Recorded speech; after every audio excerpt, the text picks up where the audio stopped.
Welcome to KRA's The Hub, the official podcast of KRA Corporation.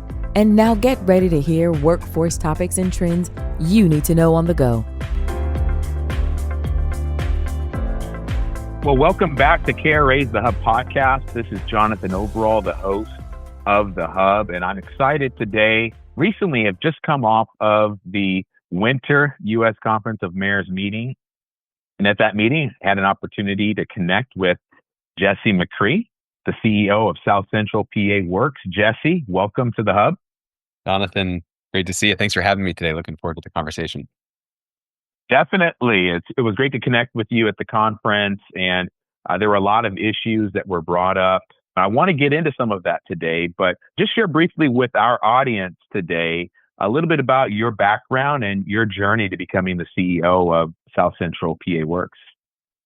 So the journey to be a workforce development board director, never thought growing up that I would land here, but sometimes you find a career pathway and sometimes a career pathway finds you. And I'm probably in that second category. I think overall, the last 15 years or so of my career has really been focused around building really strong public-private partnerships to drive opportunity and economic mobility, both for regional businesses and job seekers. Just a brief anecdote, Jonathan, and I was reflecting on this recently because someone asked me how I got into this field. And it was my first job out of college. I was an AmeriCorps VISTA volunteer, that year of service, sort of like the domestic Peace Corps. And during my time at AmeriCorps VISTA, I was working at a social services agency in Boston, Massachusetts, and sort of a bright-eyed, idealistic 22-year-old, and thought, hey, I'm going to change the world. And one of the things that was really interesting about meeting people in that city of Boston, we were helping them with housing and mental health services. But one of the things that almost every single individual said is that what they were looking for was access to a great job. That was the common theme throughout all of the services that we provided. And I was reflecting on that recently. It's been now almost 20 years, and I think that's driven a lot of our work. And so for Southcentral PA Works, it's a real privilege for me to be able to have some stewardship over this organization, to be able to direct public and private investments to help people find jobs, to invest in workforce development programs that really drive economic mobility, to help businesses hire and retain skilled talent. Really has been a privilege of my lifetime to be a part of this work, to see our region grow and develop, to play a small part of that. Jonathan, has been a real privilege for me. That's great. It's wonderful to see how you've been able to carry that skill set and even that awareness throughout your career as a thread that has brought you to where you are today. Now, give us some insight. Describe your region, South Central Pennsylvania, and what makes it unique. What are some of the industries in your region that make that area unique? So for South Central Pennsylvania, there's a little bit of a sense where we don't have that iconic city or that iconic skyline that maybe a Philadelphia or a Pittsburgh has. So a lot of times we've been sort of seen as flyover country or drive-through country, right? But actually our region is a powerhouse in terms of Pennsylvania's economy. We have very, very low unemployment rate. We have the fastest growing county by population in the entire Commonwealth of Pennsylvania. Obviously, the capital of Harrisburg is here, and York and Hershey and a ton of other sort of small to mid-size cities and boroughs. And so we are really an economic powerhouse that is emerging as a force to be reckoned with. And I think to that point, a big component of our growth is how diversified our economy is. We're not monolithic. We're built around one legacy industry, but we have a DNA of us is manufacturing, right? We've always built stuff for world wars and for the growth of the American economy. We have a really burgeoning and growing healthcare field, right? A lot of health systems are merging because we're recognizing this is a place where the population is growing. So there's tremendous growth in the healthcare space. IT occupations are sort of threading through all of these industries, right? Very much a horizontal axis of occupations that are in banking and finance and insurance. But one of the other things too is that we're really known for is transportation and logistics, right? We're the Keystone State. If you ship something, it's probably going to come through Pennsylvania in some way, shape, or form. But we're also seeing with that, and some of this will get, I think, Jonathan, a little bit to some of the tech disruptions that we're seeing, is that transportation, distribution, supply chain logistics is becoming more automated. It's becoming more tech-centric. And so we need probably fewer pickers and packers and material movers in central Pennsylvania, and we need a lot more people who can manage the robotics and automation and the highly technicalized part of logistics that's happening. So a lot of exciting trends that are happening in our region. That's great. Yeah. Now, I mentioned at the top that we were both at the U.S. Conference of Mayors winter meeting, part of the Workforce Council, which you are a part of. And as the backdrop was the weekend of the inauguration and incoming administration, expected changes to come, uncertainty about the future of the reauthorization of WIOA or ASWA, the Stronger Workforce for America Act. Those things are hanging in the balance. But with that, there were some topics that were brought up there. And the first one I wanted to mention was workforce development is economic development. And there was discussion and presentation about that. I wanted to get some insights from you as it pertains to that relationship that you've had locally with economic development and some of the initiatives. What has that relationship looked like in your region as CEO of Southcentral PA? One of the first priorities that I had when I started this role was to emphasize and build and expand the relationships that we had with economic development. I think Jaime Cruz, the director, who was the former past president of the Workforce Development Council of the U.S. Conference of Mayors, has sort of coined that phrase, workforce development is economic development. I think he's spot on. We have really spent a lot of time nurturing relationships we have 8 counties that we serve in this region, Jonathan. And so each of them have their own chambers and economic development corporations. So we have established over the past 7 years some phenomenal relationships. And for instance, one example is for us to go and do business services together, right? So instead of the workforce board going out and meeting with businesses solo, independently, disconnected from economic development, we really do that in tandem. And part of that too is that when we go out and meet with businesses, we're not just selling the services that we provide as a workforce development board, but we really have built this ecosystem and this network of referral partners. So if we go and talk to a business and workforce is their top concern, which for a lot of them it is, we can refer them right to our system to provide that support. But if the business is saying, hey, we actually have concerns about tax policy, or we need a road being built out to this new distribution center that we're building, we can make that referral out to economic development. And the big takeaway for us is that some of the barriers to collaboration typically are like who's getting the money and who's getting the credit, right? So those are, there's probably more barriers than that, but those are 2 big ones. And so we've really tried to set those 2 things aside and say, if we can be helpful to economic development by making a referral, they do the same thing to us. And so we've built this mutually beneficial ecosystem of referrals where we go talk to businesses and then we are exchanging information, sharing data, and providing a much more responsive system. So we've actually singularly built a business services network in tandem with economic development, not separate from. And I think a lot of workforce boards are doing this, but I would encourage those that aren't to really get serious about not building a separate system, but do this together with your chambers, with your EDCs, because workforce really is economic development and vice versa. Yeah, it's really good to see those partnerships coming together and aligning services and really simplifying the approach for businesses as well. I think businesses look for that simplified approach of working with different entities that can provide retention services, recruitment, as well as for companies that are coming into an area that are looking to grow. So that's wonderful.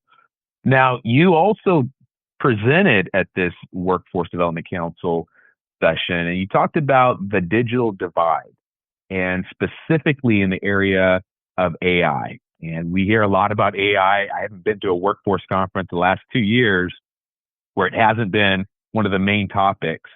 But as we talk about the digital divide and what you've seen, what you're seeing, and how you're responding to it, why is this a topic of concern for workforce development leaders and professionals? So I think it's a great way to frame the question, Jonathan, because I think there's a little bit of self-awareness that needs to happen. First of all, the public workforce system, by and large, I believe is lagging a lot of the key technological trends that we're seeing happen across the country and really across the world. And by lagging, I mean AI is already disrupting job seeker services, resume writing, cover letter writing, skills-based hiring, skills-based learning and development. And I think by and large, most workforce boards are hesitant to jump in head first with this. And so we've seen that overall, the system, the public workforce system, is really lagging the trends that we're seeing. It's also fragmented, right? So you got each individual workforce board trying to climb up this daunting hill of tech disruption, and they're trying to do it on their own, right? States are lagging around guidelines about what ethical use looks like, about what data security and privacy needs to look like. There isn't funding for a lot of these programs, right? So this is a lagging and very fragmented system. And so I think the message to, in my humble estimation, like the 40 or 50 best and brightest and largest workforce board leaders across the country is we need to not bury our heads in the sand on this. We need to be more agile and responsive to what we're seeing in the market.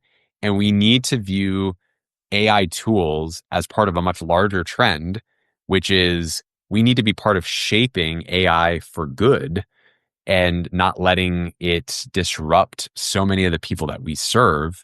And what we're really seeing is that this digital divide is going to be a fundamental element of whether a job seeker is going to be successful in the job market to come. The next 5 to 10 years, if you don't have both durable skills, right, soft skills, work-ready skills, and digital skills, you're likely to be left behind. And many of the people, Jonathan, that we serve in the public workforce system are at risk of being severely left behind by this digital divide. So the big overall takeaway was, as workforce board directors, we are both running small businesses, right? We actually have organizations that can use AI to run more efficiently. But we also have this bully pulpit, for lack of a better term, to use our position to help those that are at risk of being left behind by this digital divide. So there's a lot of work. There's a lot of catching up, actually, that we need to do that work effectively. That's great. Now, you talked about a framework, and I know we don't have time to go through all elements of that today, but I like your approach in how we tackle this issue. And you presented to those that were present a framework that you've developed looking at this issue both internally and externally. Could you give us a brief overview of that and how you are using that in an actionable way in your organization? Yeah. So the framework is both of those things that you just mentioned. I think is the two frameworks for application. One is like the internal organizational efficiency, right? So one framework for us is to think of us as running small businesses, right? So we have a staff of 20 and probably 60 or 70 contractors or vendor staff in our American job centers, right? So as a small business, we need to be doing a tech assessment, not just AI, tech assessment on how we're best positioned to utilize the tools of technology. Some of those frameworks would be doing a tech readiness assessment, having buy-in from your board and leadership to say, we're going to have to take some risks. We're going to have to move quickly. We're going to have to learn from those mistakes, fail forward. We have to build a data-driven culture, right? Data is information that technology is using, but if it's garbage in, it's going to be garbage out, right? So thinking about these frameworks about, is your organization tech ready? Is it actually ready to deploy these tools?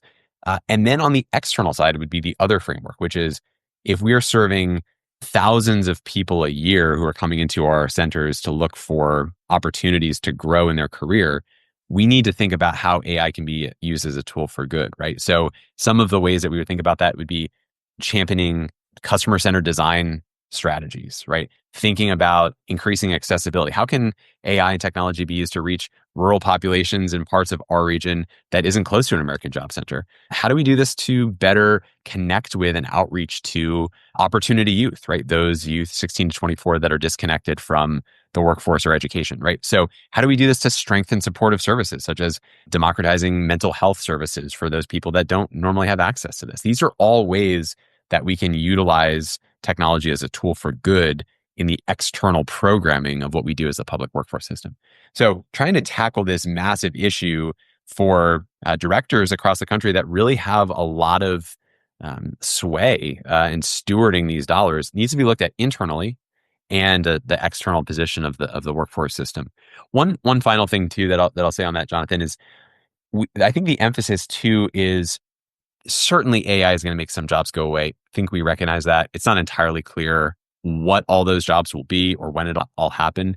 But one thing that we are in is we're in the people business, right? So we still are humans doing what humans do really well, right? So a lot of that analytical thinking, creative thinking, socio-emotional skills, teamwork, collaboration, these are distinctly human skills. I understand with even some of the latest information coming out with DeepSeek yesterday from China, like there's a lot happening, but humans will still need to be very human. And so I want to just double down on the importance of this work for us to maintain the human-centered part of the work that we do in human services, right? That's great. Yeah. No, interesting. You mentioned that because I know that's been big in the headlines. And I think with that, there's always something new. The technology is advancing. And I think that caught a lot of people by surprise as to a new platform that has adapted AI at a much cheaper level and more proficient. But lastly, before we close, as we talk about the human element, we're providing services to businesses and to job seekers. And you mentioned something that I think is really important in that area as a skill set for people that are using AI, and that is agility.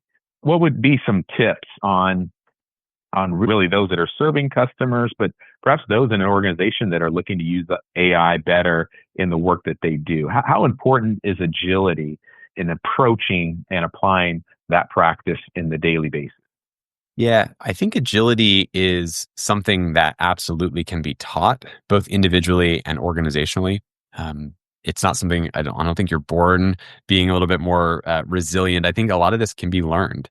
So I think for agility, some of the frameworks that I would use would be, use that, we call it the WAVE method, right? Watch, adapt, verify, and evaluate, right? So a lot of the agility is you don't have to be reactionary. You also don't have to go out and buy a whole bunch of really expensive tools and hope it's going to fix everything. Watch, adapt, verify, evaluate, right? Those are ways you can build organizational agility. And I've already mentioned the tech readiness assessment, but just doing a simple assessment of where your organization is at in terms of the infrastructure, the data-driven culture, right? That will help you or help an organization to be able to skate to where the puck is going in terms of as a new platform like a DeepSeek comes out, your organization can be well positioned to respond to that. I also think too that there's, I think even broader than just AI tools is you can't boil the ocean, right? So it's like, what specific problem are we trying to solve? And developing use cases for, we want our team to work more efficiently, or we want to increase outreach and marketing to people that are in rural communities, right? Whatever the use case is, being more specific, I think will actually help us tackle the challenges, I think, in a little bit more focused way. The phrase in our organization is perfect is the enemy of good, right? And that is just get busy moving and learning. And that's building that muscle of agility. So I think that really, I think in sort of close, as much ink has been spilled about AI and some of the tools, this really is about building organizational agility. And I would encourage all workforce development organizations, public, private, workforce boards, and everything in between to start thinking about how do you make decisions quicker, faster, and more focused, because the pace of change is really rapid. It's good. I'm sure that's something too we can translate to businesses as we're working with them and our job seekers, and we should be able to be proficient in it in our own being, in our own work as well. So, well, Jesse, I want to thank you for your time and the work that you're doing. It's been great to connect with you and to hear how you're applying these practices in your organization in Southcentral PA, and to understand better as well the landscape there, how you guys uniquely fit into that state and that region of the country. Now, if folks want to know more about you and what you're doing, your organization, how can they find you and follow the work that you're doing? Yeah, thanks. So Southcentral PA Works can be found. Our website is SCPaworks.org. And I'm not much of a social media user, but LinkedIn is one platform that I do have. So if you want to follow along on what we're learning and how we're sharing that out, LinkedIn is a great place to find me. So you can find me there. Jonathan, it was a pleasure being a part of this conversation here today. Yeah, definitely. We'll have to connect again at some point in the future and continue to track what's happening and evolving in the world of workforce and the work that you guys are doing there in Southcentral Pennsylvania. Thank you, Jesse. Have a great day. Thank you so much. You too, Jonathan. Thank you for listening to KRA's The Hub. Don't forget to subscribe to the podcast on Spotify, Apple Podcasts, or wherever you listen to podcasts. To learn more about KRA Corporation, visit www.kra.com. Thanks so much for listening, and we'll be back soon with a new episode.